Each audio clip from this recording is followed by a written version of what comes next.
Welcome to my channel. My name is Laura, and for my first video I want to kick it off with 10 habits to take on for the new year. These are overall just like a good habits to have for your well-being.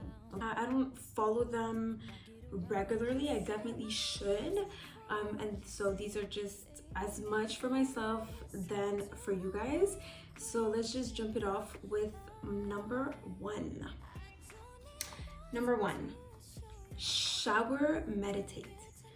Yes, I know some people think it's super crazy, but I love to shower meditate. And so basically just taking that time, I feel like we shower so quickly. We are on the go all the time. Boom, shower in the morning, late for work, coming back from work, going to the gym, taking the kids if you have kids. Most of us are just gonna shower to boom, it's like you need to get clean. And we don't really take the time to meditate. And by meditating in the shower, I mean you could sit down. I like to sit down, some people don't like it. You could stand up and you just let the water fall on your head and you just visualize that water, which is like clean energy, just washing all the negativity from your day, from your week, all that heaviness that have been built up. And you just let it fall down, rinse all over your body, down to your feet, down to the drain. Anytime I had like a bad day, I just go in the shower meditate, and I swear to God, I come back and I'm like, ooh, I feel better, I feel good. So that's definitely my number one. If you haven't, you should do it. Which basically leads me to my number two, is basically taking time to pamper yourself. So once a week, once again, taking care of my skin, taking care of my hair, taking care of my body. As you can see, I have big, curly, thick hair. I truly don't do enough to it, and I feel like I should definitely try to protect my hair and try to hydrate it and put masks into it. And the same goes for my skin, and the same goes for my body. So that same time you shower meditate, take that time to maybe pamper yourself a bit more and take that extra time in the bathroom. I have this it's like a laser, like a at-home laser equipment, and I should, instead of just sitting there with nothing in my hair, nothing in my face, put a face mask, put a hair mask, do my laser, wash everything off, boom, I'm good. My hair is alive for a whole week, you know, clean and healthy and moisturized and loved, and my skin as well, and we're good. So takes me to the third point, which is stretch. Very, very, very important to stretch. I am 28, I am going on 29 very soon, and I'm gonna be honest with you, the older you get, the more your body is just like needs a little help, a little push. You're not getting more flexible, you're not getting skinnier, you know, things just, you know, are like slowing down. So I think it's important to take some time to stretch, take some time to take some air, to move your body. So yeah, I think a time to stretch and be mindful of what I'm stretching and my breathing patterns. I like to go for walks every day, even if it's cold, just getting some fresh air into your lungs. Once again, being mindful of that good, clean energy going in and that negative going out. I think it's super important. Clears your mind, getting some fresh air in, getting some steps in, moving your body, stretching. I think it's super important. Number four, unfollow people on social media. I think it's important to unfollow people that don't have the same morals as you and the same values as you.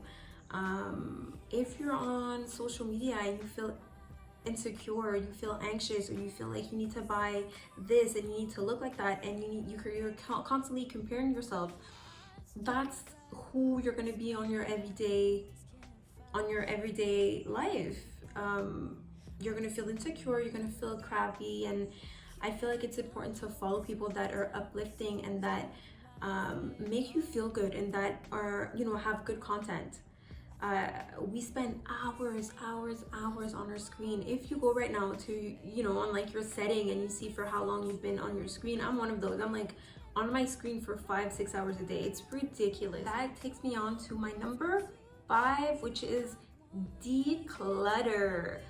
Declutter your wardrobe, declutter your closet, your drawers, your nightstand, your kitchen cabinets. Declutter. We accumulate so much stuff. I love, you know, I'm just gonna buy clothes and I'm gonna see things, oh my god, I love it, it's cheap, boom, and I just feel like I accumulate so much. I don't even wear half of my clothes. And every time I open my wardrobe, because things are so not organized, because half of the things I don't wear, I feel like I'm overlooking the things that I do wear and that fit me and that are cool. And so decluttering is super important. I think every season, just going over a couple things, letting go, donating it, or anything is just super important. But it's definitely something that is worth doing and that will clear up your mind and make you feel so much better. So much better. Number 6, keep in touch with your loved ones. Keep in touch with your loved ones. I moved from Canada to Paris a couple months ago.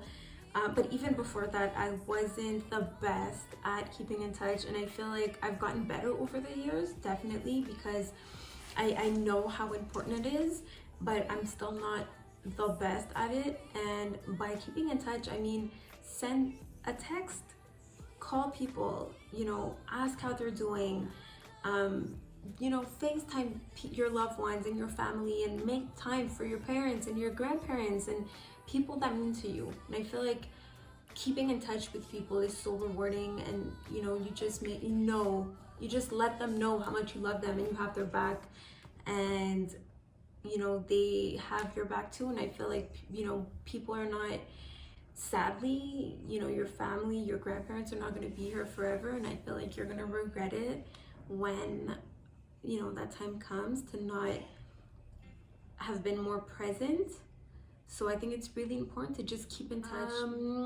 Number 7, so read more books, okay? And that is, for me, I read about like 2-3 books a year when I'm traveling, when I'm on weekend getaways, if I'm like at the chalet.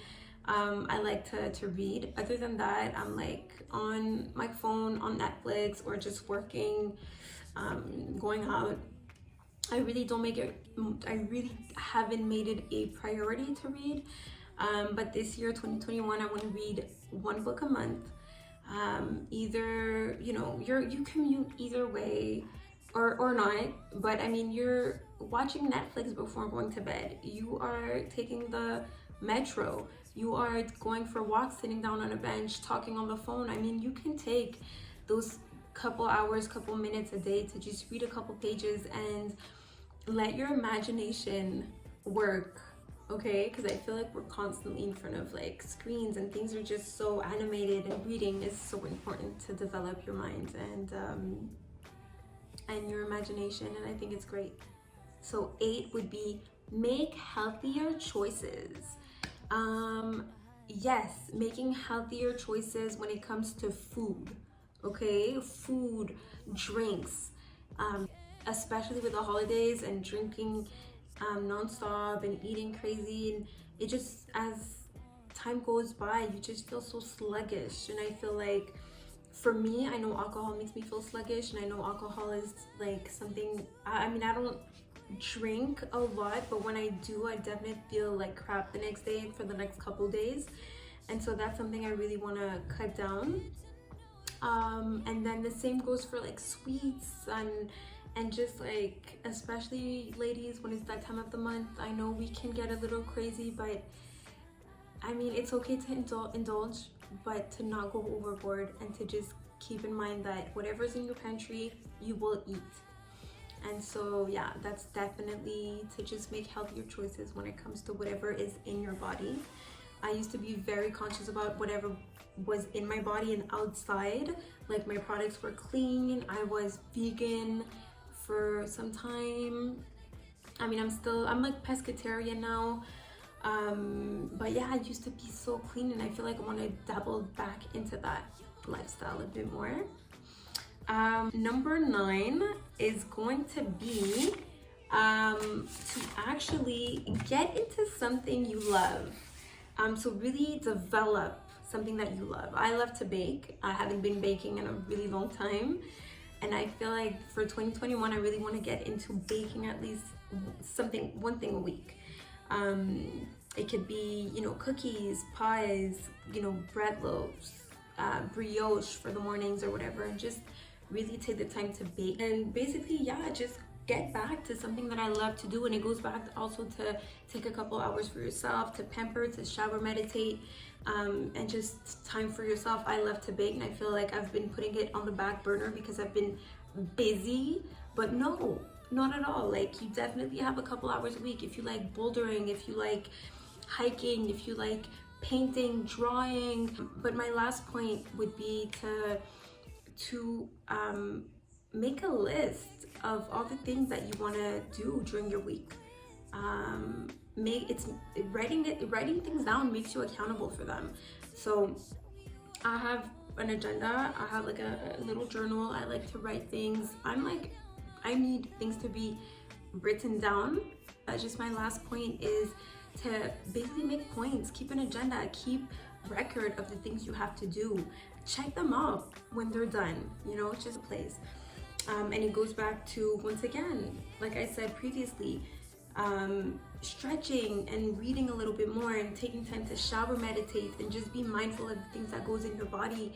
Be mindful of letting go of bad energy if you had a crap day. And these are just habits that are important to adopt, and they're important to feel better. And those are my 10 habits to adopt for the new year. I hope you guys enjoyed it. This is my first video, and I really truly hope you guys liked it. With my hips, just like that.